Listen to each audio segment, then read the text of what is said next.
Hi, I'm Tom, and I'm joined by Søren. Hello, guys.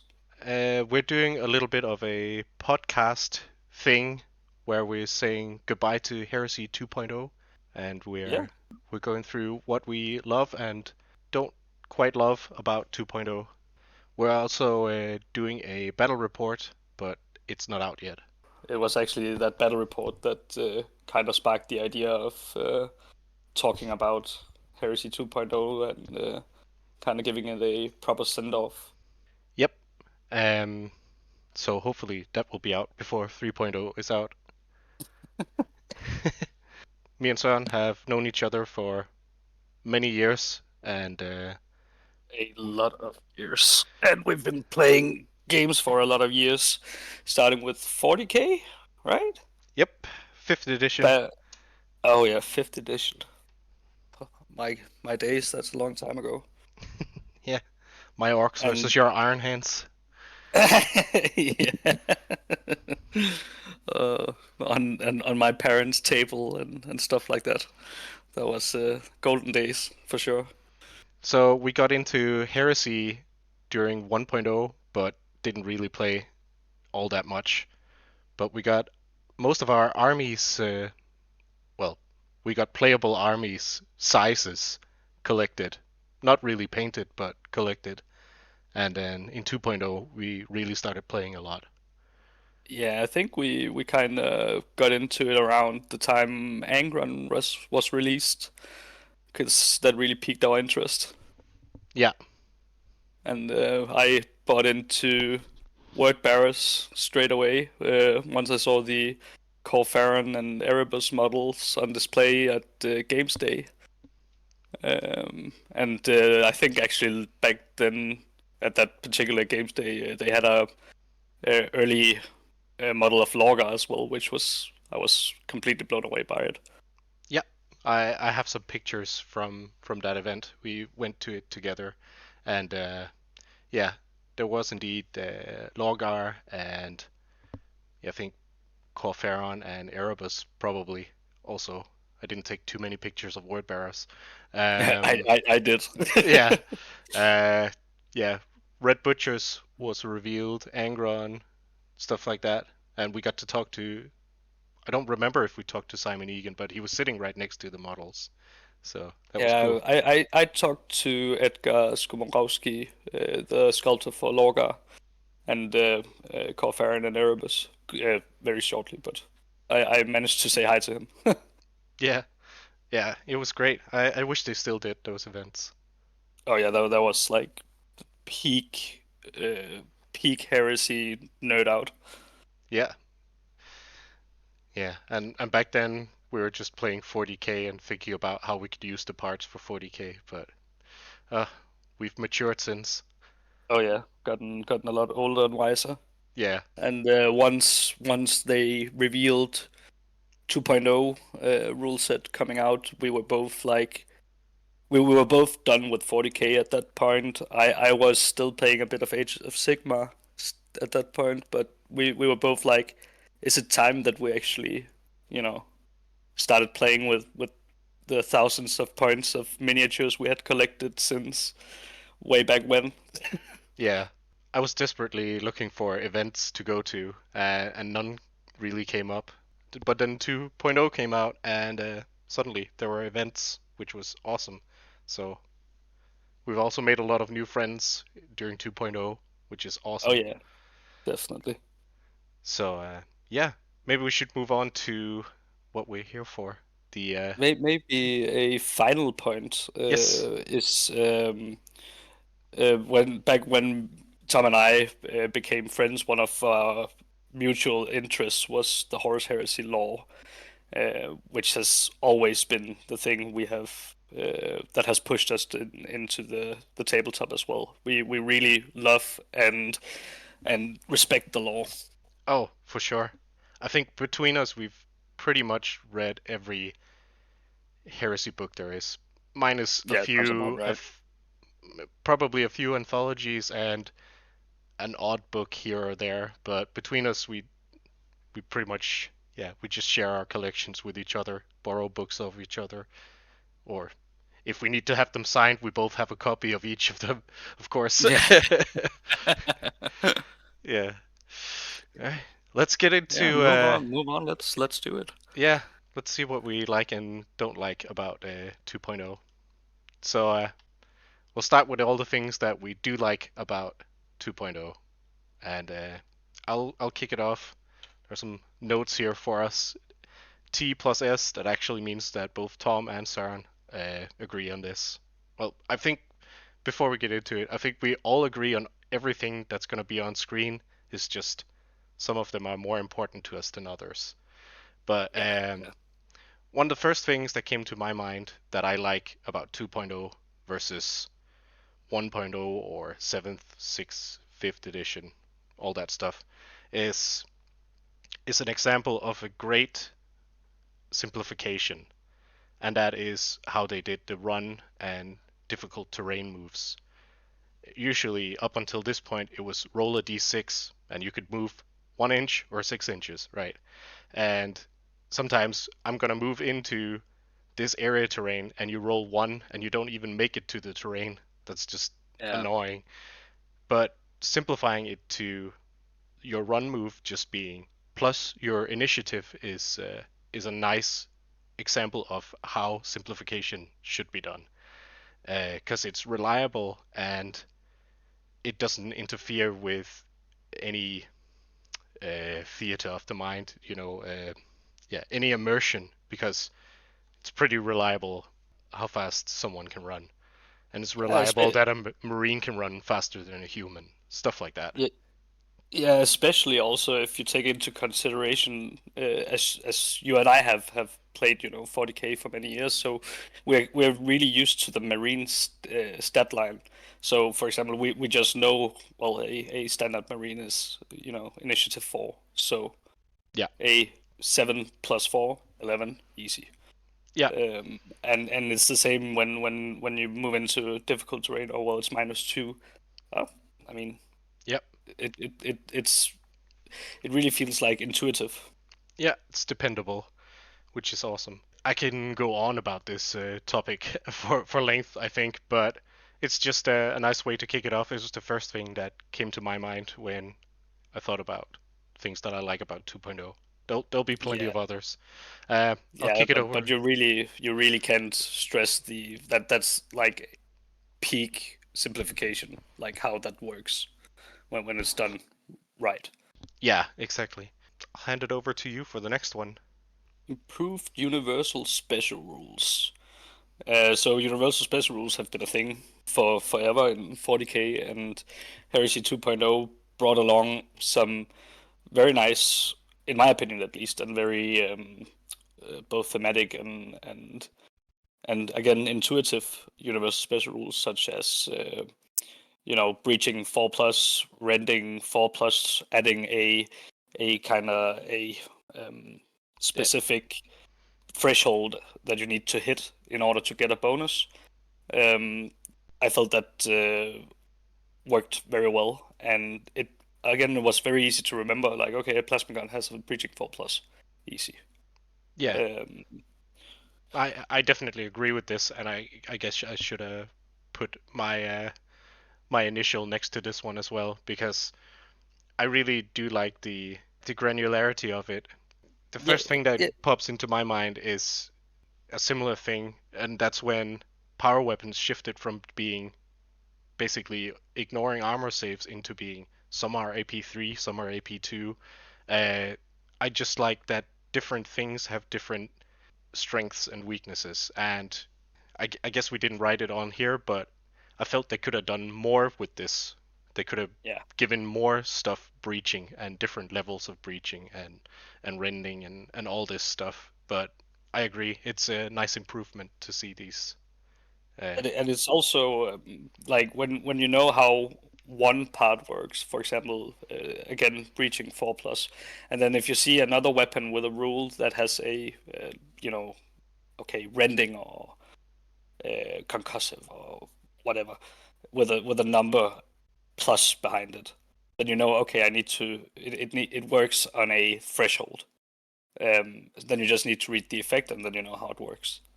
Yeah, Yeah, and not that this is about 3.0, but that's one of the things I'm looking forward to in 3.0. It's it's that they seem to be leaning into this some more in that. So I'm looking Yeah, forward to seeing the different weapons and what they do with that. oh yeah. You're on to the next one. Yep. So it's sort of a natural extensions is that they made some of the weapons more interesting than they were in previous editions, in my mind anyway. There is a caveat to this in that while they made them more interesting, the points didn't reflect it, and even though the weapons were interesting, they weren't taken all that much. So my main example here is the heavy bolter. It went from being 3 shots to 4 shots, which is just an upgrade, and I love heavy bolters, and yet I didn't take a heavy bolter squad a single game in 2.0, which is a shame. Uh, but it's just because everything was more efficient, and that makes me sound like a power gamer. But I just needed something to pop vehicles, and heavy bolters didn't do that for me. And since I had Imperial Fist rules, my regular bolters were just good enough to take out infantry. So, but I'll get onto that point later. I uh, mean, there's great cases for this and bad cases, right? Because you have stuff like the heavy bolter got an upgrade, pretty cool. The last cannons got an upgrade and were just too cheap because, as you just said, you needed something to pop vehicles with, but you'd never take like missile launchers or melter guns or yeah, whatever because they did the same thing, just not as well and not comparatively cheap enough, I guess, yeah. towards I yeah. guess I guess the heavy bolters was kind of a bad example. A great example for me would be autocannons had been a thing forever, and I liked them, but I'd never really seen a use for them. But adding that rending 6 plus just made them super interesting for me, and I started using them.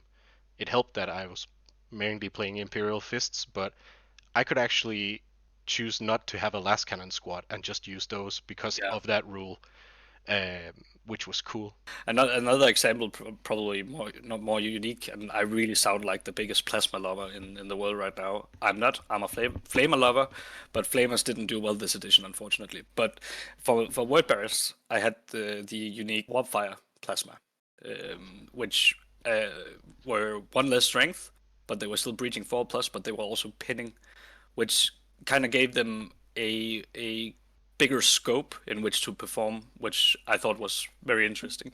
Yeah, I guess we could spend a whole episode just talking about weapons because I keep coming up with ideas to talk about, but I guess we could move on. I hope we made our I points. think we could. I think we Yeah. could do that with all So these points. so weapons are way more interesting, but we didn't see all the interesting stuff on the table because of points cost or balance in other rules, such as well, I guess flamers weren't really touched. So, but there will be in the next edition. So hopefully you'll have some fun with your Thankfully. with your salamanders there. But yeah, let's move on and see what the next one is. So that's you. You put black books as something you love for this edition. I I actually I at first when they announced the Siege of Cathonia, I was not very enthusiastic. I thought, and in some cases this is still true, that it was more Sons of Horus and Imperial Fistlove, which we will get on to later. But when push came to shove, and I actually managed to get a hold of the book, I was actually pretty pleased with both the law in it, the pictures, the artwork, and I actually thought it was kind of nice that it wasn't labeled in numbers, so it was less a collector's thing. So, for example, if you got into the Heresy later, but you couldn't get the first book in the series anymore because it was out of production, it didn't feel as important as it was in Heresy 1.0. But I actually think the books was quite nice for what they were. They were not the same as 1.0, and there is definitely criticisms that are justified. but all in all, I'm actually I own all of them except the what's it called? The Mars one? What's it called? Martian Civil War. Ah, yeah, exactly. Because I have nothing worth to me in that book, so that's the only one I don't have. But Yeah, but I actually quite enjoy the both the Siege of Cathonia, the Bitter Garmon, and funnily enough, the exemplary battles, which is also a point we'll touch on later.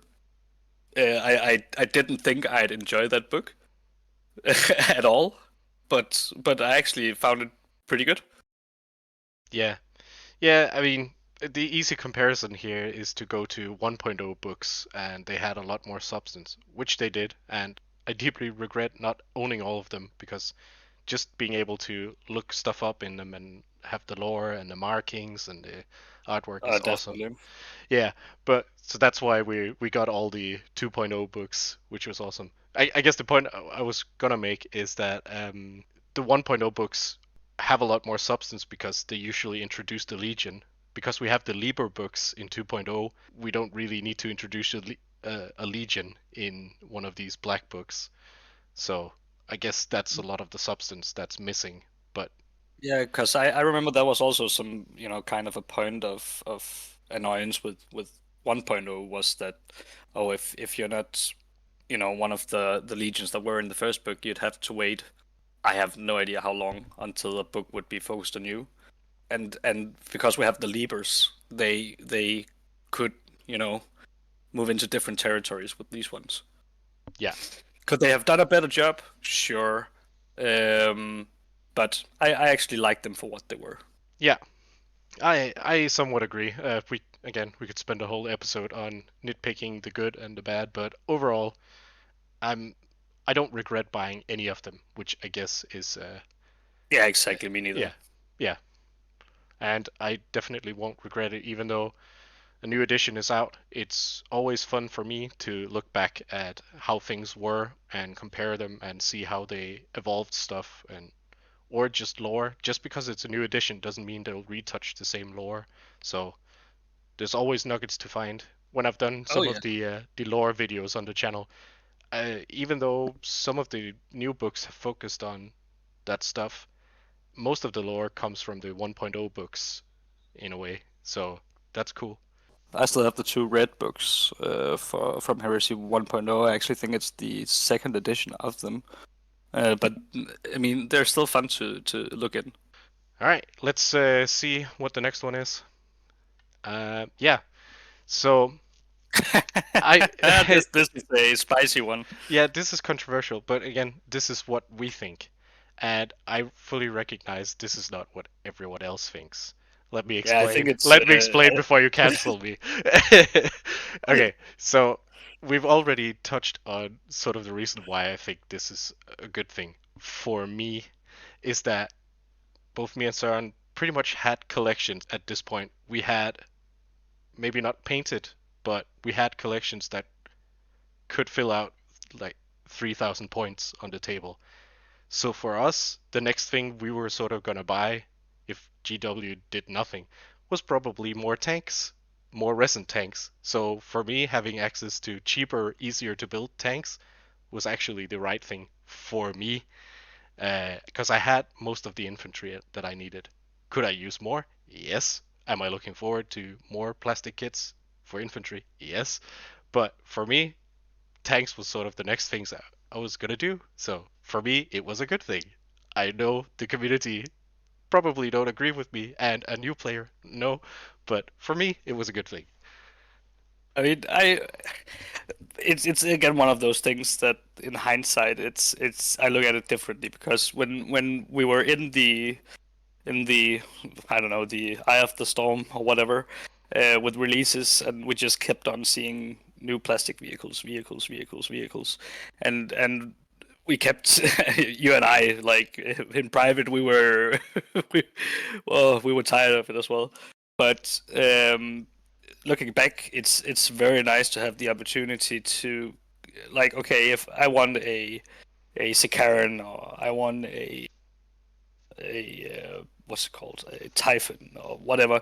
I don't have to order a really expensive and hard to build resin kit. Um, I can just get the plastic one for a more affordable price, and it feels easier, right? Yeah. I guess I will say I, I could also put this on the not loving category because thinking about it just now is it was perfect for my Imperial fists, but for starting a new army, that really suffered under it. So had I Yeah, had that's true. access to a lot of infantry kits, I probably would have started a new army instead of just adding more onto my fists. Well, I would have done both, but the ratio would have been different.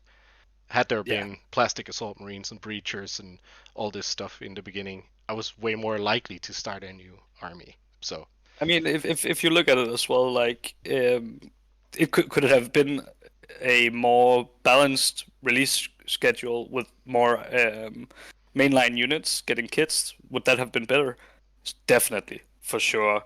But in the other end, we can say now it's over with. now, yeah, now we have all these awesome plastic tanks that if we need them, we can buy them, and we don't have to worry about getting, you know, big hunks of resin. yeah. All right, let's move on. Oh, the Age of Darkness box. The day I saw that one, I was so thrilled.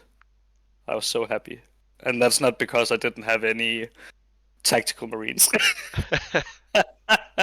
I had a lot of tactical marines already because I think I have like 4 or 5 betrayal at Calv sets in total or something like that. Yeah, Um, but no, I one thing is the box came with a rule book, which was in itself great value. And then you had the was it 40 Mark 6, 20 Terminators, 10 a Terminators.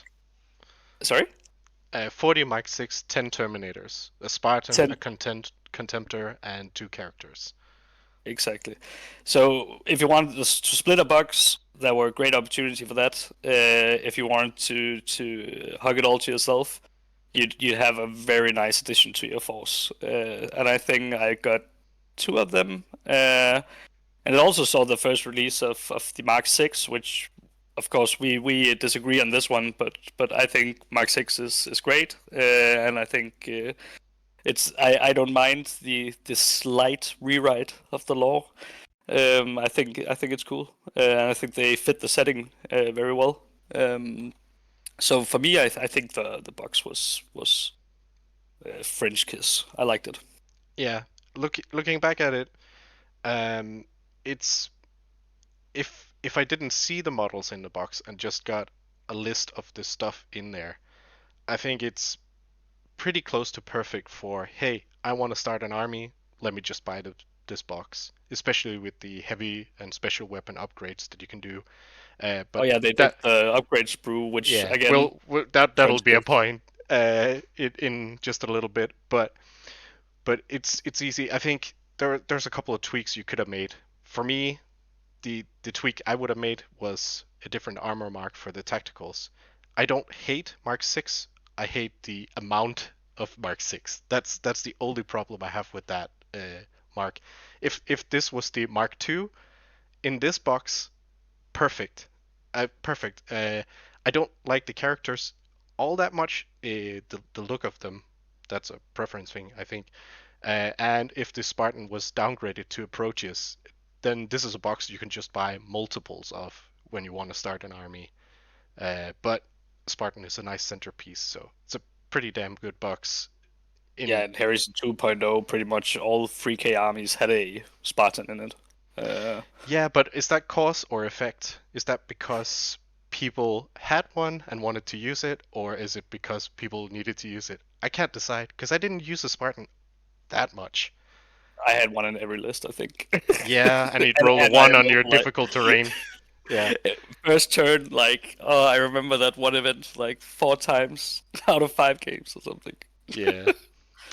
But actually, to jump back to the point of the box, where you actually made a nice point with downgrading the Spartan to a Proteus, because we did get the. I know it's not a point, and I don't think we actually did a point on this, but we might as No, well take it but here. I know what you're gonna say, and I agree with you.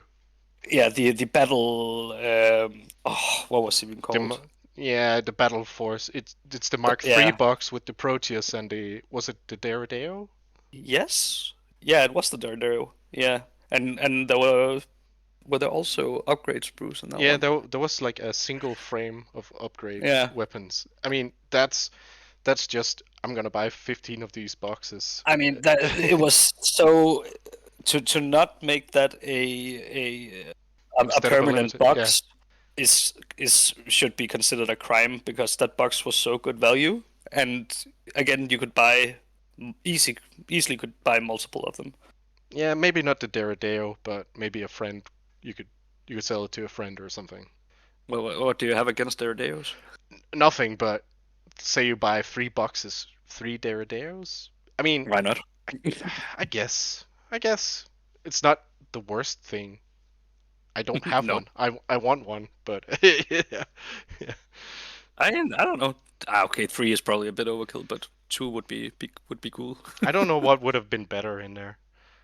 And also to get a Contemptor in the Age of Darkness A box was also posable one just a posable one, a new one.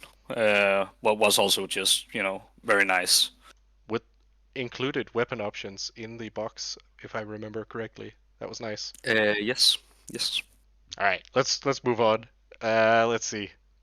In no particular order, we uh we both like the change to movement values. I know this is a little bit controversial in some communities, but we both like it. I think I don't mind the 1 inch that Marines move faster than my Cataphracti. I think it's thematic. I don't think it breaks too much in the game. And I also just like the different charge bonus depending on your movement speed. I mean, it's hard for me to quantify what I like about it. It just feels right. For me, it was one of those things. When I first saw it, I was like, why? Does I mean, why would you do this? Is there any reason to it? Doesn't make sense. And I actually figured out really quickly that I really like Marines moving 1 inch faster just to get up the board that bit faster. It felt like they had more tactical presence on the table now. Yeah, And same goes for stuff like the spoilers and whatnot that needed to get in close. Uh, I just it just felt right for me, and it's the same with the Terminators moving, just that teeny bit slower. It felt thematic and it also felt right, especially when you put the charge bonuses on top, because it makes sense that if a thing runs really really fast, it should probably also charge a bit faster. Again, it felt intuitive and narratively it made sense. yeah, I agree. And again, it was one of those things. Okay, then you have to remember different movement characteristics. But come on, it isn't that hard. It wasn't for me at least. No, no. I mean, I'm used to it from playing fantasy. I'm used to a dwarf moves 5, a human moves 6, an elf moves 7, kind of stuff. I might actually have got that a little bit wrong, but because it's been quite a long time since. But yeah, I it makes sense to me that a marine moves quicker than a human. Or yeah, That it's makes just sense to me. and just having that stat opens up stuff like yeah, a Primarch does move faster than a Cataphracti. That makes a lot of sense. Yeah. All right, Yeah. let's move on. Move on. I think I'm gonna agree with all you're gonna say, but I'm gonna let you have it. So this is another case of me getting older and wiser, because I have notoriously always hated exemplary battles profiles.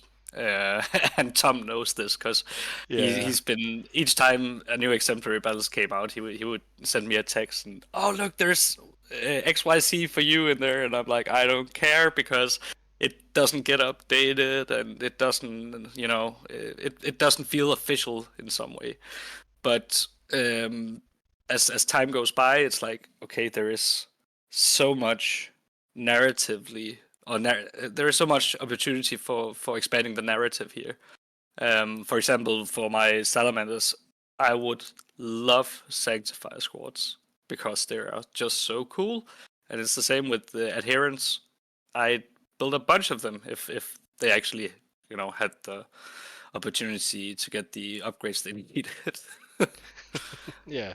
But I actually it was a subtle and simple way to expand the narrative. I think the downside for me, at least, with exemplary battles was stuff like Atramenta and Morlock Terminators. Those iconic first company units.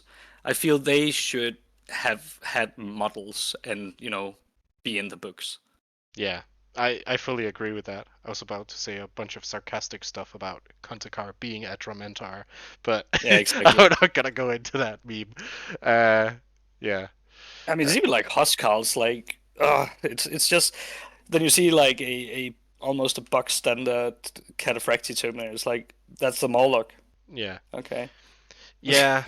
But I guess for people who really do love converting and kit It, bashing, which I yeah, hope I fall under that category. I definitely do love doing it. It's kind of a dream thing for me and for Games Workshop. It's a low effort thing. They basically just have to sit there, make up some rules, just some decent ones, and yeah, I'll go buy a new Cataphractii kit because I'm gonna build this squad of whatever. Like, give me Devourers for World Eaters. I know they're gonna suck, but just make them half decent, and I'll go convert some. And you yeah, yeah, yeah, sold yourself another kit right there. yeah, exactly. It's the same with adherents and sanctifiers. Like even the examples they use in the pictures is just like a box standard Mark III and Mark VI Marines, and then they've converted bits. Except for the sanctifier, I have no idea how they found so many hand flamers for both hands. But They must be whatever lying trick that around is. the studio. Oh, yeah, definitely. Because there's no way they bought them because that would be expensive, very Yeah. expensive. Oh well, let's move on. But Yep. yeah, I also love exemplary battles units. Even though I only had, I think no, I built two of them. I built my Huskarls and my Red Hand Destroyers. Give me more, and I'll Yeah. build more.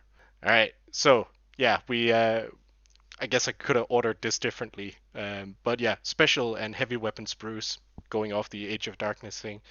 I'm not too fond. No, I'm not gonna go into what I don't like. I love the concept of this, and they should do it for why they haven't done a Cataphractii upgrade sprue yet is a crime. Because Destroyer upgrade sprue. yeah, I mean it's just perfect. I just haven't gotten around to making too many squads yet. Well, I have made some heavy weapon squads, but not special weapons. Also because point costs and stuff. Definitely a point I've, I'll get into later, but I'm looking I've forward to made making quite a some lot of now. them. Yeah, you have for sure. Yeah. But another thing that is pretty cool with it is I remember both you and I we bought the old Forge World. I bought the last cannons for my Iron Hands back in the day, and you bought the was it the auto cannons you Yeah, bought? yeah, I bought the autocannons. And I'm pretty sure like getting 10 of those was probably the same price as getting one of these boxes of upgrade screws. Where Probably more, honestly. probably more, and then and in these plastic kits you get like a lot more weapons, so you can build a lot more squads. And I just think it's such a nice way of being able to build units because you have these awesome, or at least for me, I think the new plastic tactical kits are absolutely mint. I don't mind that they are monopose ish. I like the poses. I still think they bring more visual interest to the table than the old squad kits. But that you have these kits that are just compatible with the upgrade sprues is just it's so awesome. You just know what you get. You don't know you don't have to fiddle too much with resin and especially I remember the last cannons I have on my word bearers where you have that big The hose cable, wire yeah, thing, the cable, uh, where you have to bend it in unnatural ways, using warm water and dust.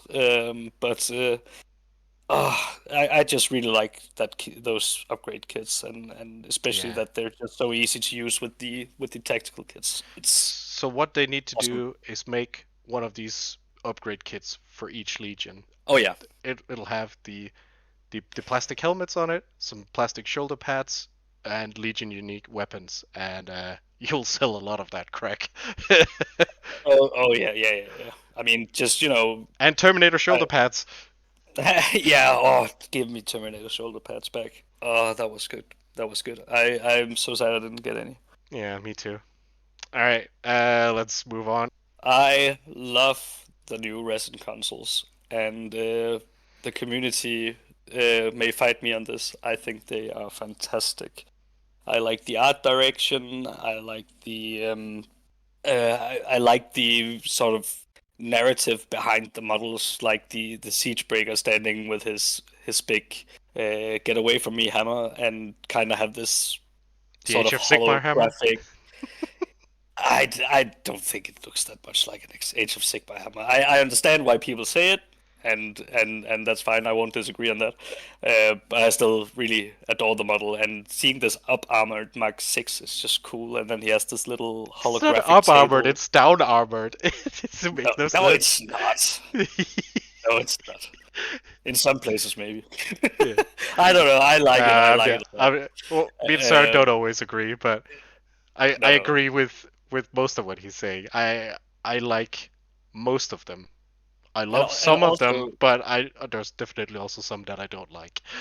I mean, it's also just cool. Like if you're not that into conversion, like I'm not the biggest in conversions. I've done a few that I think have worked okay, but I prefer not doing it because the risk of cutting things too far is always gets to me. But like that, you have the opportunity to either build your own or you just buy one of the kits, and then you have champion librarian or whatever. Yeah. It's great to see. Again, it comes at a cost, which is I don't have any name characters for my salamanders yet, but we'll see. We'll see. I'll add a positive thing to this one, in that the the newer resin models I have bought, the newer resin character models I have bought, they are really crisp compared to the older ones. And I don't think it's sculpting technique. I think it's the way they cast them. Like my Endred Har and my, what else did I get? Yeah, the Night Lord's Praetor, and yeah, I'm coming up blank right now. But there's definitely an increase in sharpness and feel of the newer models, which is cool. Oh, I totally agree. The quality has they've really gone up with the quality. I mean, I've always been a fan of portrait resin because of the detail. It might have been a bit hard to work with, and mold lines, flash, and stuff like that, and some bendy weapons here and there. But the quality in or the detail quality has always been there, and now it's both easy to work with and the quality is still top notch. So I don't mind when I see a character that is in resin. I don't mind at all. No, no, me neither.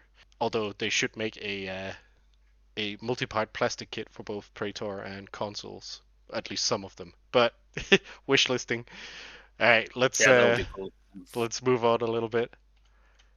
So another positive thing is something we both agree on, obviously, uh, that the community is sort of self-policing and making rules, and and there's a negative side to this, and that's GW doesn't do it, but we'll get to that. But yeah, we as a community are sort of good at policing. I guess some would call it gatekeeping. I don't think it No, is. no, It's it's not like gatekeeping. if you show up to an event with just all broken stuff and it's a narrative event, people will let you know in a polite and mature way that That's not usually how we do it. Yeah. And you have a greater chance of repeat games if you bring something that feels more like in the books or thematic to your Legion, or yeah, you it's Yeah, a more mature audience, and the self the house ruling shows that. I mean, I think uh, there's different ways to look at that, right? Because you can make a narratively good army that is also powerful, which is completely fine. But if you go out of your way to make a broken list, for example, like okay, I'm just gonna bring max dreadnoughts, and it's really just tune it up just to win games. People, I usually would let them know like, I mean, this is not really a tournament game. It's more, narratively focused where everyone is sort of on equal footing, and I think that's a good thing. I don't think that's gatekeeping. I think that's keeping the sort of 40k mentality out of the game, or at least the current 40k mentality, which is very min maxy. Um, I don't know what you think about that. Yeah, I agree. I agree. I guess I shouldn't have used the word gatekeeping, but it's sort of there's some unwritten rules, and it's for the enjoyment of everyone, not just the enjoyment of a few. So a family dad that plays 2 games a year can still have the same amount of fun as someone who is normally a Exactly. tournament player that plays several games a week and trying to win at all costs. In in this, when we play Heresy, of course, good players will win with their worst army most of the time, but there should still be a chance for everyone to enjoy it. And Yeah, I models mean, do get removed and stuff because it's usually 3K games, but yeah, there's some nice little stops that stops people from breaking the game, and I like that. That we yeah, as I a mean, community have agreed on. and it even goes the other way as well. Like we have friends that have been really high competitive 40k players that likes to go to Heresy to not be that competitive, to more beer hammer, right? Yeah, And I think speaking of you said unwritten rules, there's also the case of written rules. For example, the community largely agreeing on that artificer armor should be based on, you could use it as many times as you have initiative, right? So, for example, as a 4 on a sergeant, yeah. yeah, And also one dreadnought per 1,000 points. yeah. Sort of the Just SN rules that the community exactly. adopted, but they're sensible, and And the so community doesn't mind. It's there's not that, oh, then it's an unofficial event kind of thing. It's just like, well, it makes sense. It makes for a better game. yeah. Let's move on. I think the next point will tie into this. So this is sort of a thing that I spoke about a little, in that I really wanted to go to events at the end of 1.0 and couldn't find any. And now there's actually too many events for me to be able to go to, which is awesome. I'm not sure if there are many new players to Heresy 2.0, but people certainly play a lot more than before 2.0, so that's nice. We do live in a small country, so it's not that often that we see new players, but they're certainly welcome. And I also think before Heresy 2.0, it was more of a not a close community. That's not what I'm trying to get at, but it was more of a niche game, high stakes to get in because of the pricing on resin and stuff. And what Heresy 2.0 brought was again a banger starter box, and plastic kits that made it easier available to people to get into the hobby, which is always a good thing, right? Yeah, just having the rule book in there instead of. I mean, I love the old Betrayal at Calf and Prospero Burns, but there weren't a starter set. There was a lot of great models and useful models, but yeah, this is a proper It, starter set, which it was a board game, right? yeah, yeah. I think we should actually try and play it one day, because it does look interesting. But I You don't. don't mean that. You don't mean that No, at no, all. I don't think anyone has ever played it, and it looks I don't think so either. interesting. Actually, Oh dear. Oh yeah, dear. yeah, Yeah, well, we'll talk about that some other time. Let's see if we got any more things that we love about this. Yeah, okay. So this will be the last one in the love category, but also the first one in the not loving category. Spoiler alert. um, the things I like about Rights of War is that it really has this template for we're we're this legion. We really like fighting in this way. Here is a framework to do this with, or even just I want to bring an old Terminator army.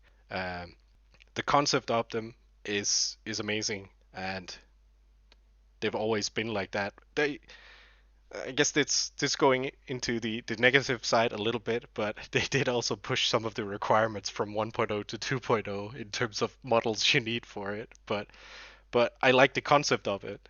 It's just that, yeah, I don't know. What's your positives on it, if you have any?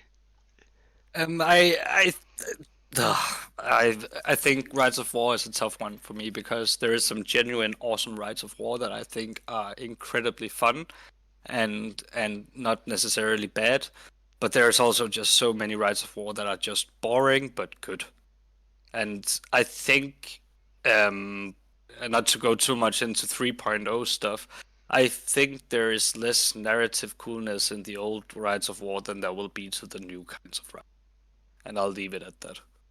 Yeah, it Even remains to be seen that's a for hot me. take. Yeah, yeah. I guess I like the concept of them, and I like the structure and the focus that your army building gets. But if we move on to the bad parts, they get super samey. They Yeah. whenever you see Whenever you see a stone gauntlet, you see phalanx warders, and you see Fafnir. yeah, well, that's because you have to. Well, not Fafnir, but Well, the no, but still, that's what makes the army building around the Rights of War very basic. It's the same with Serrated Sun. Okay, Galva back and troops. So you're gonna take Galva back and troops. well, the Um, difference there is you can, but in Stone Gauntlet you have to take two as your compulsory yeah. troop Okay. Okay. choices. Okay. For instance, Okay. but I guess the point I wanted to make was whenever you see Imperial Fists, you just see Stone Gauntlet. Whenever you see Ultramarines, you see Logus, Luctarum, whatever it's called. Whenever you see Word Bearers, you see Dark Brethren. Whatever you I think see. that's actually quite mixed with the word bearers, but Well, Serrated in the Sun cost a lot more money to make. yeah, of course, it was an example, and I guess you do end up playing it a lot because it's just the one that feels best or most interesting, and then you don't really look beyond that, and that's the negative. Once you found Yeah. something, you sort of stick to it, even though there are so many other options. In my case, for example, it was so easy because I thought Dark Brethren Rights of War was it spoke to me a lot more. So I never even considered running Serrated Sun, and it's the same with the Salamanders with the Covenant of Fire. It was the only one that I thought looked interesting to me. So why would I run anything else? Yeah, I know, and it's also the inequality of it because Yeah, Imperial Fist, for instance, they have three, and they're not equal. Some of them are vastly better than others. Uh, Even if you lean hard into, for instance, Templar Assault, it's not gonna be as good as Stone Gauntlet. If they're not all equal, then you're just gonna pick one, and if everyone is just gonna pick one, then that's all you're gonna see, and it gets super samey. next point of Yeah, no love, that's your the point troop here. the troops tax. So I thought in that this is the troop tax is in relation to the force org, and it was something I started to think about when the new station chart was revealed. That in 2.0, 90% of the time, the troop shot slots would be used for as a troop tax to get other units. So you'd get like 3 units of 10 tactical marines or whatever you could get that was cheap. Some lists like World Eaters required more, or went more into stuff like the spoilers, making bigger squads of that, or Blood Angels and Assault Marines, and then you'd get some more nuance. But otherwise, there was always one or two of the slots that would be used as a tax, and I thought that was just so incredibly boring and samey because you'd always like if you went to an event like Tom and I did together multiple times, and the lists were revealed before the event, we would go through the lists, and it's just like when you got to the troop choices, it's just like you could just glance over them and you knew what it was. And I think that's why I like the new Force Orc more, which is probably also a bit of a controversial take, but it's neither here nor there. Yeah, I think this is the first point where I mostly disagree with you because in a game of 3,000 points, you definitely should see tactical squads. It's just unless it's a thematic all Terminator army, I think you should see them on the table. I think the problem here is that they don't do much because in 3.0, I'm sure you're still going to see three tactical squads, especially with the scoring rules of that game. So I don't think it's going to change at all. I think it's going to change from being mandatory to optional, but it's so good that you're still going to count it as mandatory. That's Yeah, my prediction. we'll have to wait and see for that. Yeah, but I think the main problem is when you're talking about lists, they you can just scroll over it. It's not the thing that's gonna change the game when you look at 2.0 lists.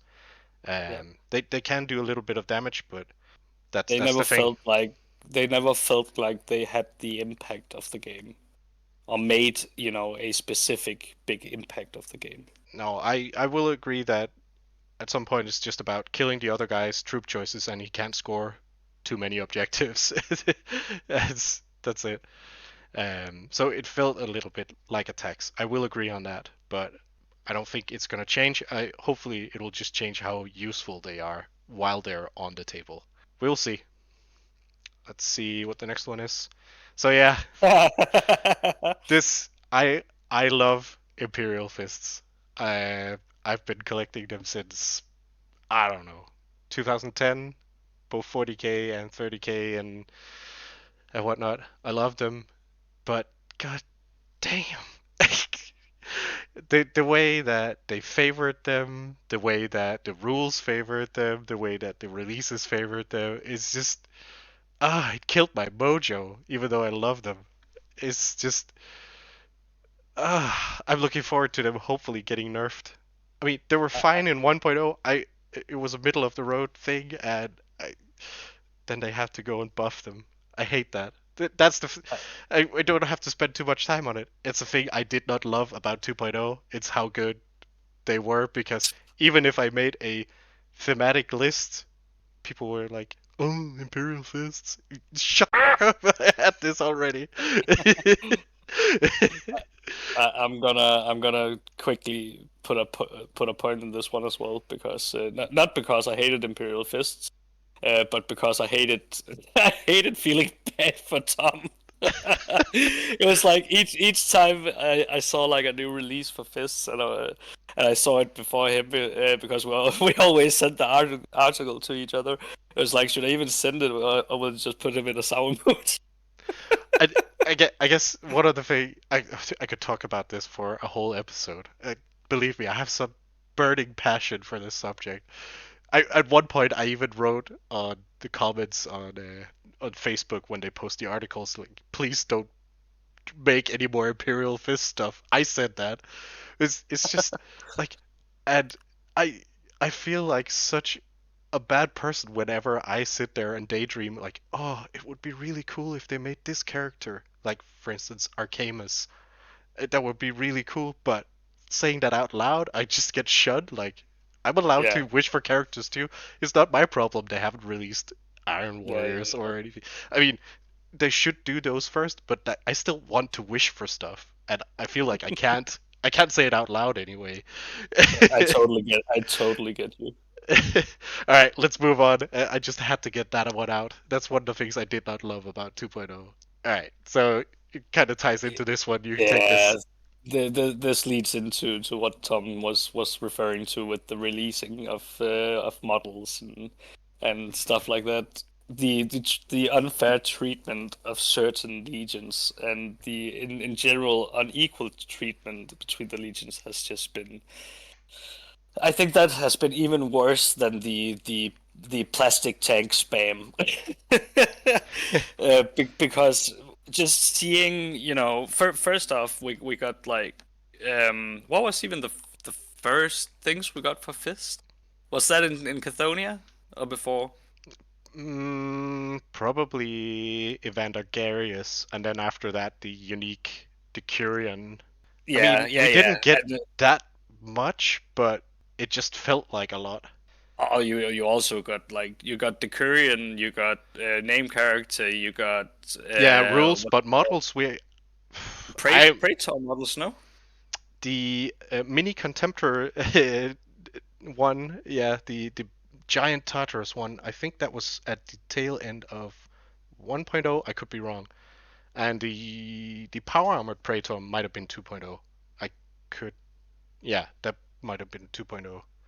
It's still a lot of models compared to a lot of other legions. For sure, I'm not gonna And then argue that. and, and then you go over to the Sons of Horus that also got like I don't know, a million character releases, and then you move on to the rules they get in Cathonia. Wait, what about all the rest? Yeah, What you sort of end up with is a really uneven game system with yeah, factions that only have a certain amount of things, and certain other factions has like a lot of other things, and that feels really really bad.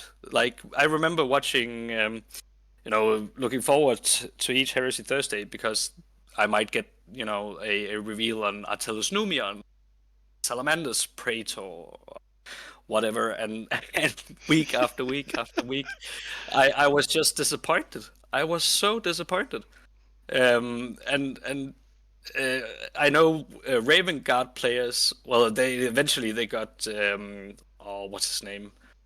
Cadus Catus next. Nex, and the Iron Warriors finally got their Praetor. Thank God for that as well. Uh, and the Iron Hands got Shadrach Medusan. Yeah, Yeah, yeah, that was also in 2.0. So there were a bit the forgotten quote unquote legions got a bit of love near the end, um, but my boys are still left in the dirt. I'm Uh, looking forward to you getting the poster boy treatment now in 3.0. yeah, we'll see about that. But you also end up with another problem. For example, the release of the Martian Civil War, where you have models that got rules but haven't got releases yet, like But Cambadias, yeah, for some odd reason. Um, imagine buying that book and wanting to play him. yeah, I unless mean, unless you convert or proxy, then yeah, yeah, I mean, then you it's never got just the chance. it's one of those things that have just been so baffling to me because for me it makes sense that you make a model for one legion, and I don't even care if you just start with the first legion, the Dark Angels. You make a model and then you move on to the third, and so on and so forth. So it's a rotation thing because then everyone gets something. It's something we learn in kindergarten. Yeah, but yeah, but instead they just put a lot of stuff into Imperial Fists and Sons of Horus, and then kind of sporadically throws some breadcrumbs out. yeah, And yeah. and I know there's people that thinks, but it's because they want them to be the poster boys and stuff like that. Uh, but would that really change them being the poster boys? I don't think so. Yeah, I don't know. I don't think there's many in the community that disagree with you on this point, and I don't Mm. either. So yeah, sorry. move on. Yeah. Uh, Something else that I don't think many people disagree on is the clunky rules writing. Hmm. I'm not gonna spend too much time on this point. You all know this. Yeah, If the just if the go wind is go read. blowing from the east and it's rained 2 days ago, and only if you're going uphill, you may re-roll a single dice. This kind of rule. It's just, it's so Just go. exhausting. Just go read the Dark Brethren Rite of War. Yeah, Just go read it. I yeah. think that's enough said. Sometimes all a rule says is you can do this, but it takes up half a page. Yeah. Yeah. If anyone has played 2.0, you know what I'm talking about. We don't have to spend half an hour on it. I don't like these rules. And there's oh, actually going back, there's always, no matter how much rules text you write, there's still gonna be discussions about it. It's not Oh yeah, like yeah. we didn't. There were much less text, say fifth edition or third edition, but we still have to discuss like, is this terrain a ruin, or uh, do we count this as difficult terrain when you're going into it? There's always going to be that back and forth. There's always going to be arguing for rules, no matter how thoroughly you think you write them. It's just exhausting. And it looks to be a little bit of the same in 3.0, but I'll save that salt. Let's move on. Here's one for you. Oh, Deep Strike. Oh, Deep Strike was a horrible thing to behold in 2.0. The the conker lining, the one dice roll that and you could just deep strike your whole reserves. It was awful, and it just felt bad for the player that were up against it. I still remember the first bad rep you and I filmed, where suddenly just all your reserves just stood in my deployment zone. It's just like hello. Yeah, And if you'd been a Blood Angels players, you'd just run me over. yeah. I played against two deep striking Blood Angels lists. Now, he's a very good player, the guy I played against, but and I'm not gonna say that I'm a bad player, but I felt like I had no chance in both those games. I basically had one turn to shoot at, two rhinos that hit behind terrain that I couldn't see, and then all of a sudden all of the enemy came in, and with the Inferno pistol Moritats like, after that it was just over. It was just it, over. it It's it just felt bad. There was not Yeah. enough risk to deep striking at all.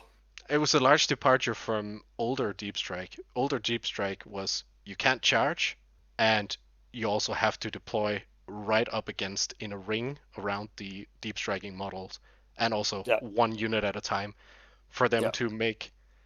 uh, You could change one of these, for instance, to yeah, you can charge. Sure, that's powerful, but then don't change the other two, or change one of the others, but then don't change that they can charge. Like, there, it all of a sudden got way too many buffs in I one go.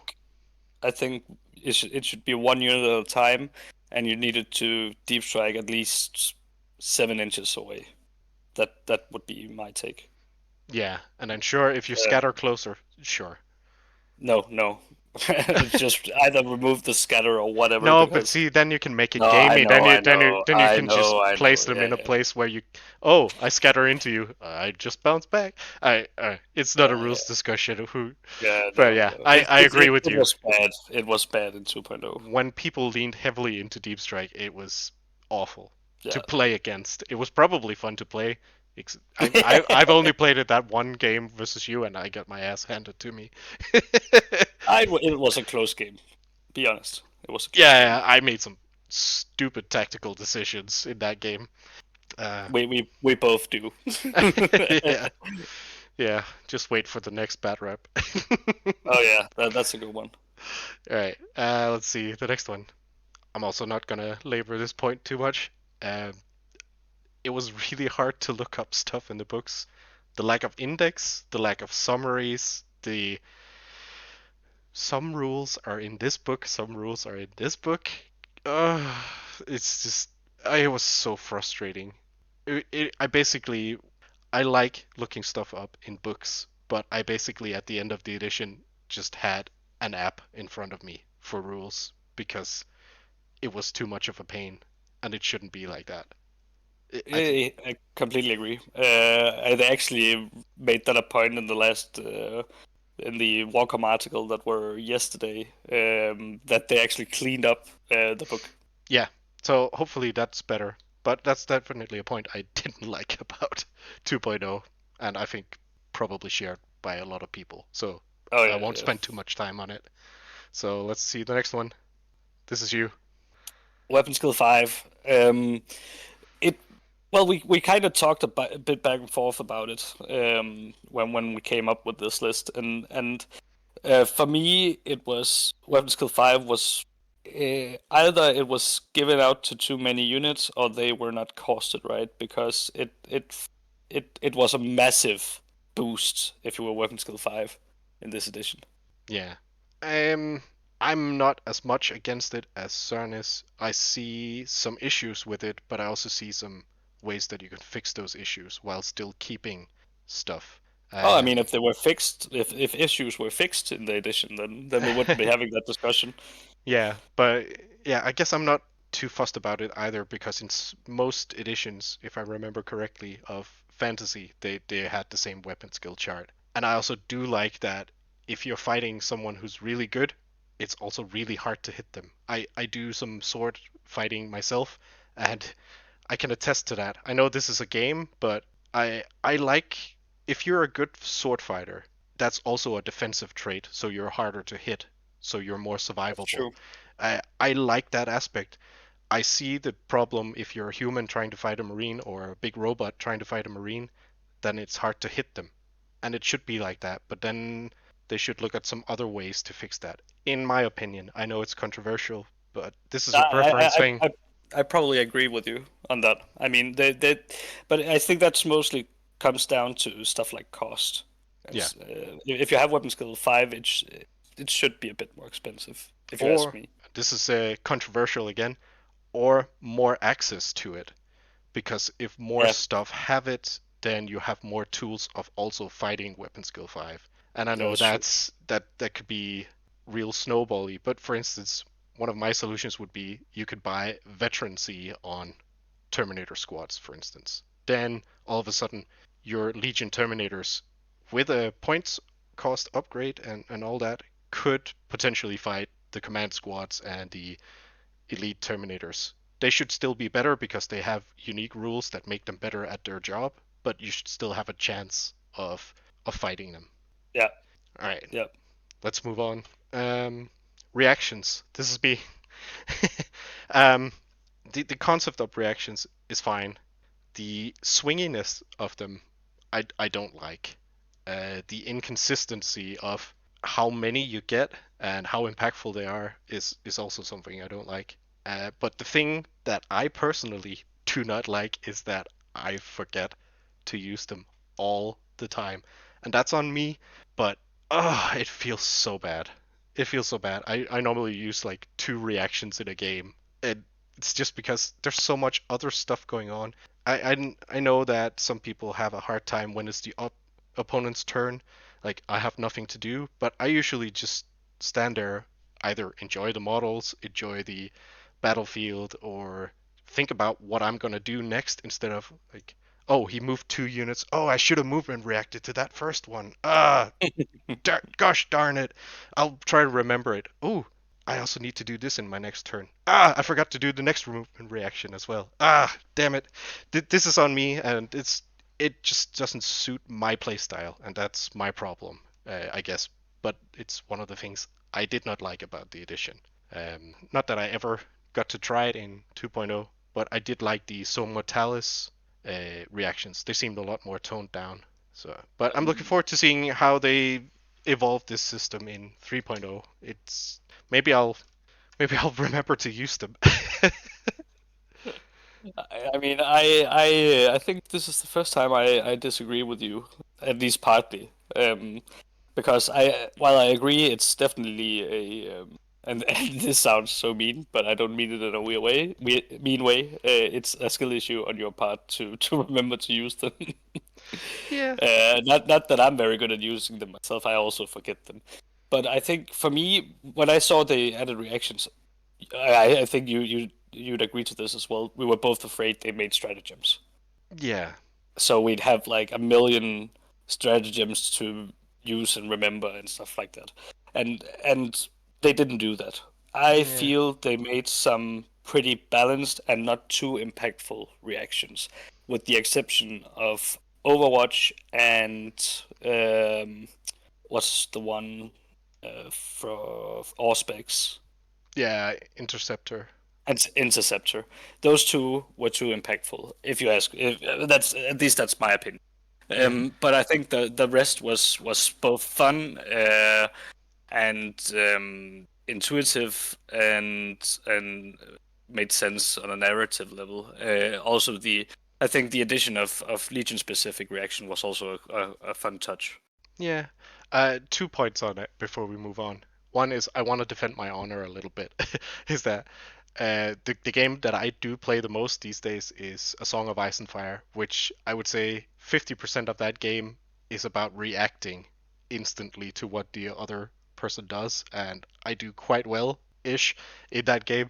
So I think it's just for me it doesn't suit the flow of a Warhammer game, and I could be in the minority here, but it just doesn't suit me. I think. Uh, I mean, I'd rather, if I could choose, if I'd rather have reactions in the game or not, I would probably not have reactions. But what they did make with reactions was not as bad as I thought. yeah, and my last point is even my second no. One of my last games, which, for instance, the battle report with Brian against his Mechanicum, even this late into the edition, we still made mistakes with a basic withdraw action, a reaction. I mean, this, I guess that says something about me and Brian is in that we don't use them too much, but I mean, we're still making these mistakes this late. Yeah, it's not good. It's for me, it's not good. But Yeah. I can live with people have these. Well, you think you're gonna do this, but no. Even though those are the only ones I remember to pull off my Legion reactions. And I always forgot that one. Yeah, yeah. All right, let's move on. We got a long list here. This is you. Scoring. I thought scoring was a bit too. That was unintuitive to me. I think line as an idea is very good, but it should. Then it should be like a sort of like a tier level. Like if you have line, you have priority over all other units, if that makes sense, and you shouldn't be able to be denied by other units that have the denial rule. Because it kind of for me, what makes sense in my head is I have tactical marines that have line. I move them onto objective because they have line. They have priority on the objective, and then you shouldn't be able to move XYZ unit in and deny me. Um, that Yeah, especially because it's sort of a risk reward thing when it comes to tactical marines. yeah. Then one Um, flamer guy with one wound left denies your yeah, 20 tactical marines of scoring. It's just exactly. feels bad. It doesn't feel like, yeah, you don't own this territory because there's this one guy left. Yeah, Yeah, I kind of do. You're dead next turn. yeah. So I think I think the idea on paper was okay, but I think the way denial units worked kind of removed basically what made the idea good in the first place. Yeah, I And agree. that's an oversimplification, I guess. Yeah, no, I get what you're saying. But yeah, a tier system. It seems like this is gonna be a thing in 3.0 Yeah, I or mean, different even priority. just a simple model count, like okay, I have, let's say you and I both have a tactical squad on an objective. Instead of you just and let's say I have 10 tacticals, you have 9. Yeah, Uh, I have one more model on the objective than you. yeah, Should I have the objective, or should you deny it? Personally, I think I should be having it since I have the majority on the objective, but that's not how the rules work. yeah. I mean, there's a discussion there. Should it be twice as much? Should it be, yeah, what if they're both line? What if one is not Yeah, line yeah, and yeah. one isn't? Yeah. But in principle, I definitely agree with you. And I've lost many a game in this edition to I've had 10 tactical marines or despoilers on this objective, and yet I've scored no points from it because something was there. Yeah, Yeah. yeah. Well, not to. I was just about to spoil something from the next battle report, so I probably won't do that. Yeah. All right. Let's see what the next one is. Legacy units. I love legacy units I have quite a few, and I plan on converting many. And I like that they confirmed that they're tournament legal and they exist in 3.0. What I did not like about it is the unequal treatment they got.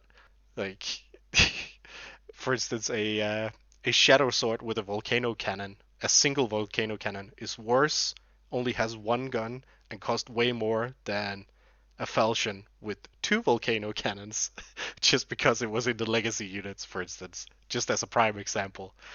Mm. But the problem with like they didn't touch them.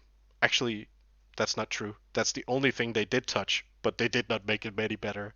The legacy units. I know they're legacy, but I, at least make I them mean, usable.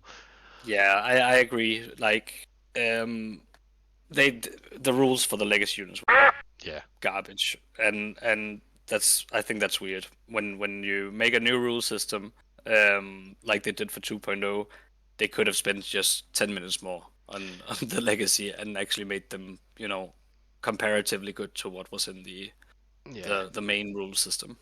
I know it's probably a tight production schedule and they have quotas they need to meet, but if you ever worked in an office or anything, there's always like a slow Friday or something, like where you have a couple hours where people are not being productive. Then like once a month, schedule 2 hours for whoever guy in the design studio. Just sit there, go through these, sort of reevaluate it, compare it to something in the Liber books, and just update a few values. And then once every couple of months, just or not actually don't update it that often, but just like every 6 months or once a year, just push out a new one. Like we removed 200 points from a Bane Blade or something Yeah, like that. yeah, Just common sense things. You don't have to spend like months on it. Just a couple of hours here and there when you're not doing anything important. We all know there's no workplace on Earth where you're doing important stuff 100% of the time. And if you are, I respect you, and you're probably in the medical industry of some kind. I hope I didn't offend anyone. If I offended anyone, I apologize. It was not my intent. Uh, Maybe it's just the people I've been around and the jobs I've had. All right, let's move on. So this is on you. yeah.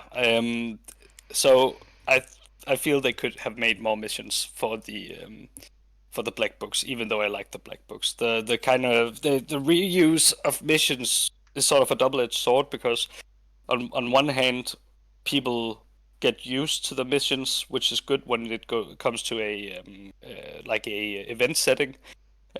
So when you see like a mission, you know what it is. But on a more like a hobby plan, playing out campaigns, stuff like that, it would have been nice to see more missions. Yeah, I agree with you. For instance, if you don't like the Siege of Cathonia book, but you really like the Beta Gammon one, we both have access to the same missions. I do like that concept, but it's Mm, also annoying that there are no new proper missions except for yeah, some of the campaign missions. yeah. They could definitely introduce some more. That's for sure. It's a relative short point, but I think it's important nevertheless. Yeah, for sure. Let's see. Yeah, things con. I guess it's not the edition's fault, but I just have to say it. Things are out of stock. For instance, uh, I've been wanting a Storm Eagle since late last year. It has not been in stock once since then, and it's now July. And I don't know. I started looking maybe November last year. I can't get a Storm Eagle. That is very good, but and that also goes for several other units that I've been looking at. And you're probably gonna mention your pyroclasts here. That was my first point. I think I waited, what, 10 months or a year, and I almost checked the GW site daily because I needed 10 more pyroclasts. Oh Yeah. no, yeah, it was 10 more. Oh, that was awful. But yeah, like the out of stock problem is no, it's not good. Yeah. And they need to fix whatever the problem is sooner than later because it's so annoying to need something and you can't get it. Yeah, Um, I sort of get it with the plastic. Like they only have a certain amount of machines and they can only run a certain amount of sprues. Sure, I'm not sure I buy that, but let's go with it. But then, did they fire all their resin casters or something? Like, surely that's different. But no. And you kind of see it daily as well on different, forums or subreddits or whatever, that Mm. people are just waiting for this specific thing to come in stock because they waited for ages for it. Or end up buying a 3D printer. Yeah, exactly. Yeah, and in this case, I don't blame people. No, no. Yeah. All right, let's see the next one. Well, sort of Um, same point, but yeah, missing bits. So while we praise the upgrade sprues a lot, there is still things to be wanted. And that's, for example, as I mentioned, I would very much like to build an adherence Sanctifier. squad, Oh, yeah, or sanctifier. yeah, And adherents use combi flamers, and sanctifiers use or can have two hand flamers. But there's simply no way. Well, you can get resin combi flamers, which I actually did acquire from GW, but hand flamers is like there's two or something in the new melee sprue kit, and they're and they're both right-handed. yeah they're both right-handed, of course. And then there is, I think there is a hand flamer in the Skyhunter jet bikes kit, and I don't remember what hand that's for. But already now you can see my issue. If I just wanted a 5-man squad, let alone a 10-man squad, or even like if you want to build destroyers, for example, there is some niche bits that they could use, that they could do an upgrade kit for. Yeah, for sure. And we put plastic here because some of them, sure, you can get in resin. In Like for resin. instance, chain axis. It's a great example, but you you have a lot of money to spend if you're buying the ones that they have under the World Eaters. Those five Proteus chain axes, which are awesome, and I think I do have a couple of those, but most of my stuff are 40k chain axes because, damn. Also, yeah, Terminator upgrades in plastic would be awesome. There are a lot of things that would be awesome in plastic. Yeah, All right, let's see the next one. It sort of ties into some of the things we already talked about. There are certain units I would really love to have, but I haven't bought because of their rules.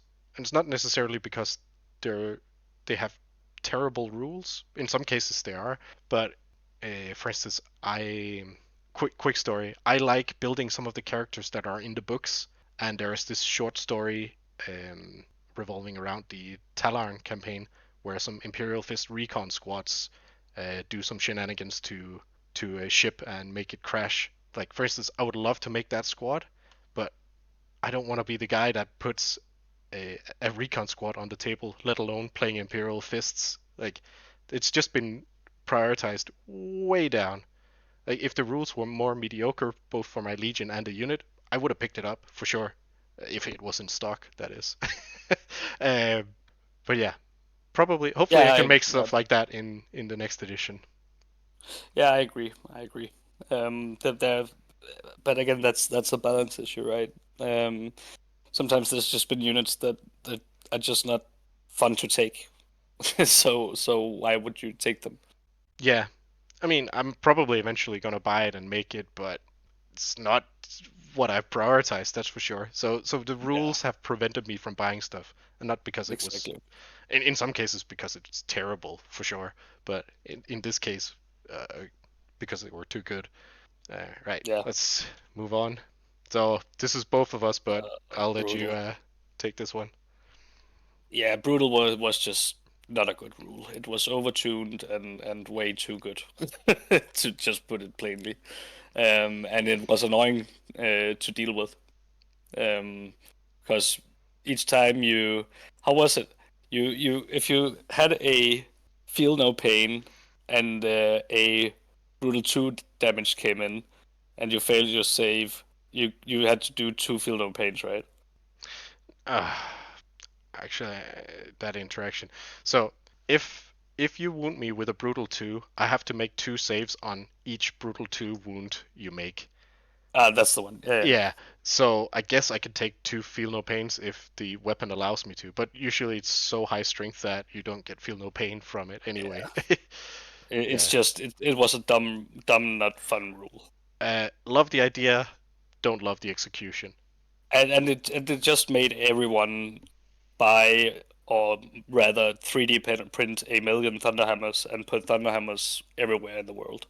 Or no spoilers, but to the audience, who would win a fight against between Angron and Lorgar? If you want to find out, watch the upcoming battle report. It's gonna be a doozy. Yeah. All right. Let's see the next one.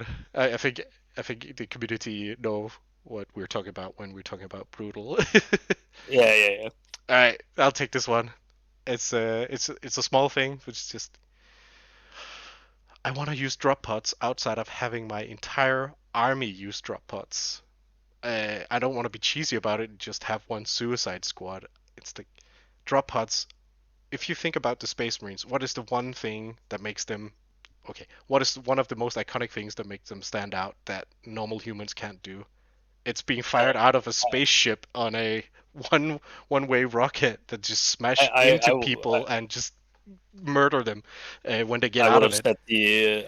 said the Invader ATV, but you do Uh, you. yeah, thank you. Yeah, I would have liked to use my drop pods, and towards the end, I was actually looking at buying a bunch of them secondhand so I can try it at least once. I hope in 3.0 I can use a drop pod here and there, and that it won't be cheesy or anything.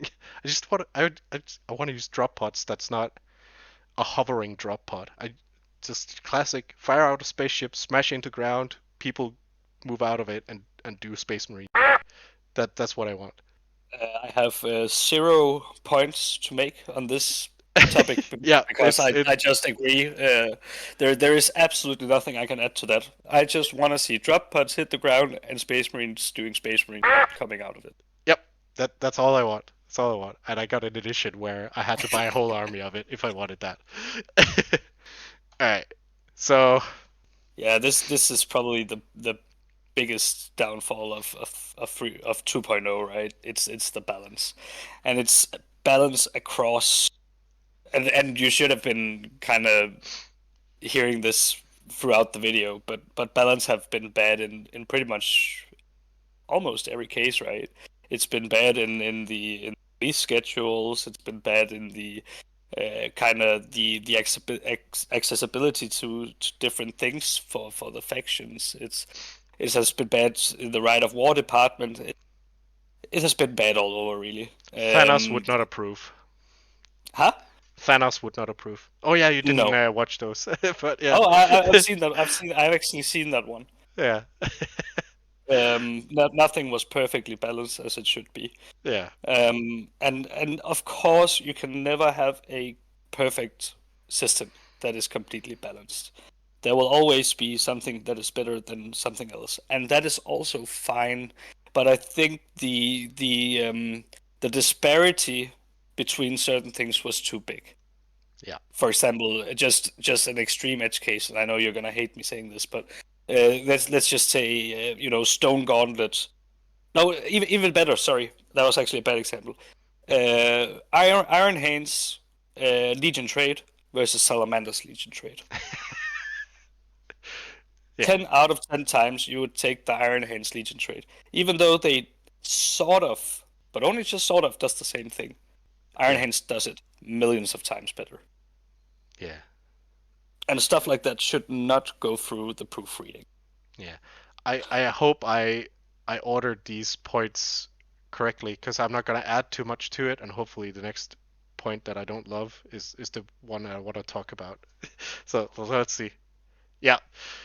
So as I normally say, it's fine that stuff isn't balanced, especially in such a huge system. But then fix it. That's the only thing I require, and they didn't. Yeah. They didn't. They, there's basically no FAQs.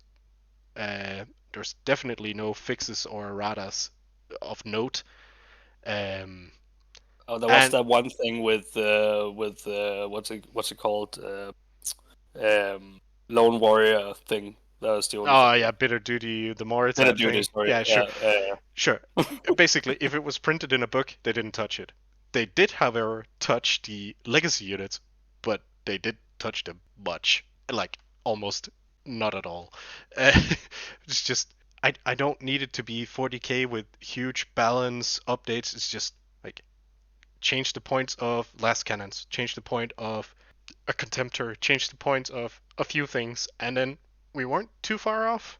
Like 5, 10 points here and there, and you might actually sell some more models because then people have already bought their contemptors and would buy Sakarans instead, or whatever it might be. I'm not advocating for that kind of stuff, but as an accidental kind of benefit from actually fixing your game, you might actually sell a few more models. I don't know. Also encourages people to buy, or actually just play the game more, start a new legion because all of a sudden this is interesting and you might want to do squad of multi-meltas or I don't know something. I totally agree. There should have been a lot of more. There should have been more FAQs and fixes, erratas, whatever. Yeah, even just Um, once a year, that's fine. Once a year point update is fine for me. Yeah, Yeah. yeah. Nerf Imperial Fist into the ground. I don't care. Yeah, but buff the ones that need it. Give some characters here and there. But Have you yeah, heard for the next edition, Imperial Fists cannot use boulders? well, I'm out. All right, this is the last point we have on the love and hate kind of Oh, we did it. thing. Yeah, so Interesting. let's move on to conclusion. What do we think of 2.0? You want to take Was this no, no. or I think I'd rather ask the question: Was 2.0 a good edition? yes? Yes, yes, it Yes. was.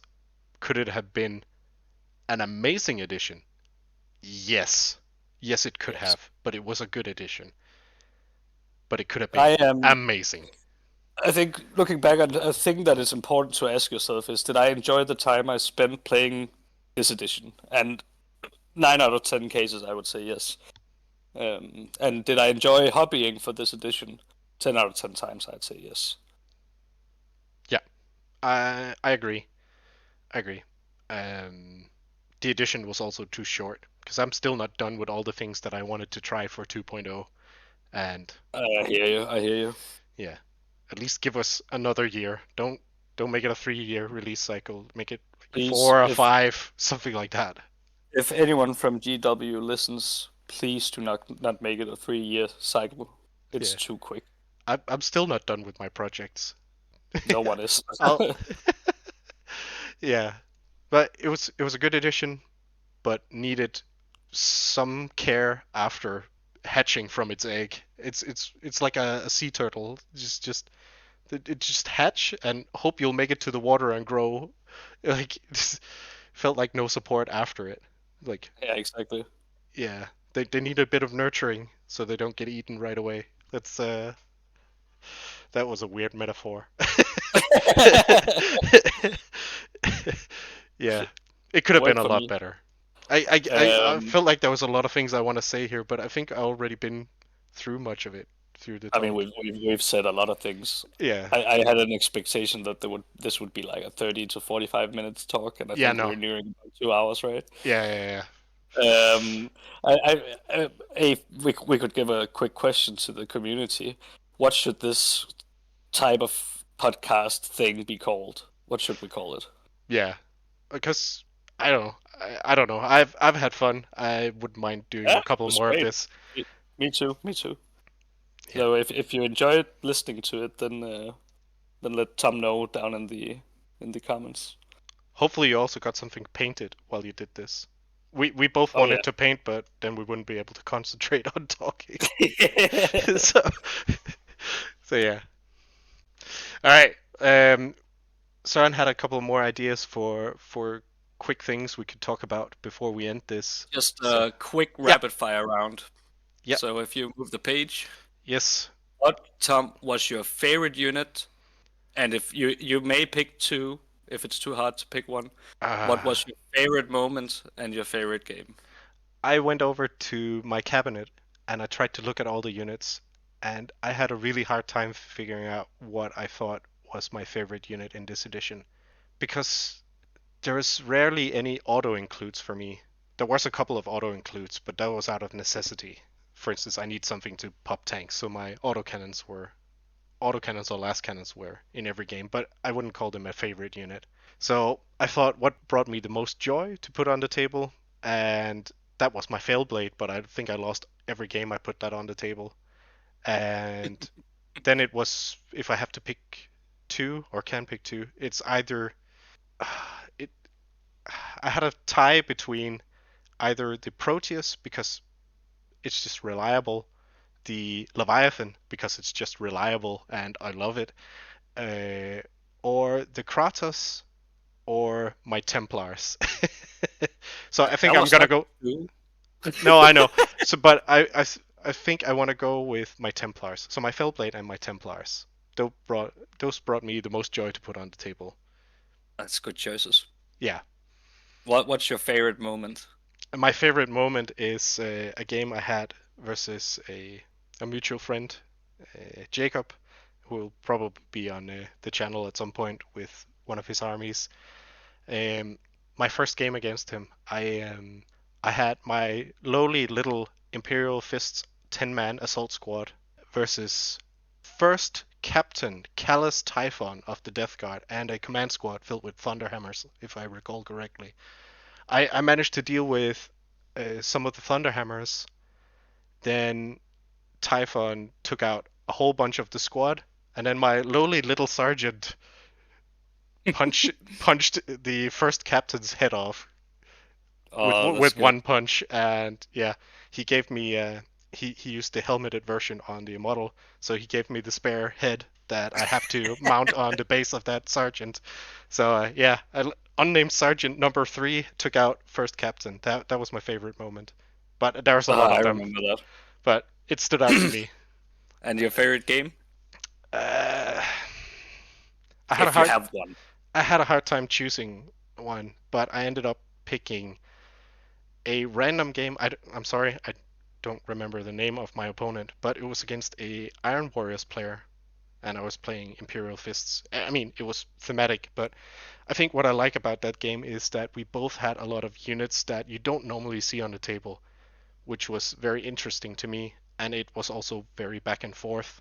So at no point did it feel like one player had the upper hand, and it made me super interested in stuff like support predators, which he used very interestingly. He also had a Storm Eagle with the spoilers in it, and Sakaran Venator, and a couple of Derrideos. I mean, it's all stuff that I'm not used to playing against, and I liked it all. So it was inspiring to me. But there's a lot of games I could talk about. That's the great thing about this hobby. Yeah. What were your favorite units? So my favorite unit, I will have to say, is Corfaron. I have to do it. He is my guy, and I loved his warlord trait where he's able to shout at people and make them take pinning tests. It has never done anything for me, but I just loved it every time I could do it. And each time he killed something with his strength 3 claws was just French kiss. Love it, love it. I just love Corvarin so much, and I know that is so controversial, but the word bears You're gonna are, be the are, source of all are the the, dislikes on this video. oh yeah, yeah, yeah. But I'm sorry, but the word bearers are just the best along with the so you At you least you didn't pick Erebus. I mean, I haven't used Erebus for one game because I don't really have any demons, so there would be no reason to. Mm. And then favorite moment. Oof. I have a very good one, but I can't talk about it because you'll be able to see it soon. In honor of that, probably the last bad rep we did where my Marigal made Alexis Pollux and his dudes run away. Yeah, I that could have been an honorable mention for me too, but I think Uh, I think that I've was repressed that memory a little bit. that was a tough one. But otherwise, all the times I yelled at either my own guys or at my enemy with Corfaron, or each time I remembered to use my Legion advanced reaction, because that was also very satisfying each time. It's just like, oh, you're shooting me with 1 million dice. I'll just plug one guy out. And my favorite game would probably be against Michael, Yeah, who's Ultramarines. amazing looking Ultramarines army, and I actually think he showcased on Tonga's either Instagram or whatever. Um, yeah, I played a game against him at in an event, and he brought like a sort of recon Ultramarine force. So already we had Wet Bears against Ultramarines, which is always Chef's a kiss good right thing. there. And it was a really interesting army, and I'd never played against Ultramarines at this point. Um, and I managed to pull out a victory. It was but it was such a fun game, and Michael is such a good sport. So big win. Nice, nice. That was a good game. I got to watch a little bit of it. Oh yeah. Yeah, And then we have one more slide, which you don't know anything. yeah. He apparently has a Um, secret question. It's very yeah. ominous. Um, so, Oh no. if you are going to start a new army based on no knowledge of the rules of third edition, what army would it be? You know me. The I I flip flop so You have to much. do it. No, this is for our Yeah, video. You have to pick a choice now. yeah. I usually flip flop between just a bit of context. I usually flip flop between two or three legions because it's probably going to be a legion force. Even though Mechanicum is also interesting. Um, but then all of a sudden, this spark of inspiration, and recently I've been thinking about Dark Angels, which never really occurred to me before. So if you ask me right here and now, it's probably Dark Angels, but yeah, I don't know. I don't know if it's just spur of the moment thing or yeah, I don't know. I mean, Probably Dark Angels. now it's on camera, so maybe we're going to see Tom do some Dark Angels conversions in the future. Who knows? Yeah, maybe. I mean, it could just as easily be Alpha Legion or Emperor's Children. You know all the usual suspects I The talk about. usual. Yeah, but right here and now, I'm looking a little bit more at Dark Angels. We'll see. That's cool. That's cool. It works W- really well with the new disintegrator weapons. Yeah, and plasma and stuff. It would be very Oh fun yeah. to make a naughty weapons theme for a War, list. war, war crime force. War crime force, yeah. So can I ask you the same secret question? If you were to No, pick no, right now, no, no, no, no, no. it's called. It's not called Tom's secret question. I'll go No. make a new slide right now. Tom's secret question. What would it be for me? It will also be Legion based, because I'm not really that big on Mechanicum and Solargs. Sometimes Mechanicum, we'll see. It would probably be. Um, I'm actually also leaning a bit towards Alpha Legion and Emperor's Children. Um, that would be very cool armies. Yeah, There's a lot of opportunity there, and cool themes to play around with. I would probably not play around with like the standard Alpha Legion stealthy thing. It would probably actually be like, I don't know, like maybe an armored spearhead or something. hmm, Just pulled in a sort of different direction. hmm. Interesting. Maybe Did not maybe even expect that. Iron Warriors. We'll see. We'll see. I have a Yeah, lot of salamanders to paint. yeah. Some nights I wake up and I'm like, I should just buy 50 Cataphracti and paint them Iron Warriors and have fun. but but then I but then I control myself. And you go back to your miserable existence of not having fun. Yeah, exactly. Exactly. Uh, I don't remember if we have any more slides. yeah, Yeah, we don't. yeah, Well, this one. yeah. Um, yeah. Hopefully, you guys have enjoyed this. If you have, then we might record a few others in the future. Depending on how quick I get this out and life and all that sort of stuff, we could probably make one about what we're interested to see in 3.0 or looking forward to, or when 3.0 is out. Or For just a normal nerd talk that we usually do when we paint. yeah, Do our own personal ratings of uh, characters and stuff like that that we've we done a million times, but it's just fun. we have done so many tier lists and no one has Ever heard been them? ever been able to watch. Or I mean, we do all the clickbaity stuff to each other when we sit and paint together. Like, That sounds uh, so if weird. if you have to rate the five coolest cataphractii units in the game, which ones would it be? Yeah, Let's exactly. see, Linnaean. Yeah, yeah, we do a lot of that stuff. But yeah, you let us know in the comments if there's a topic you'd like two nerds to talk about. Then we'll see if we can make it happen. Otherwise, it'll be back to painting and playing, I guess. Yeah. All right, I guess we'll wrap it up here. Thank you for if you're still here after this long a video. Thank you, and Thank you. yeah, we'll see you. See you Bye. in 3.0. Yeah, see you in Bye. 3.0. Bye.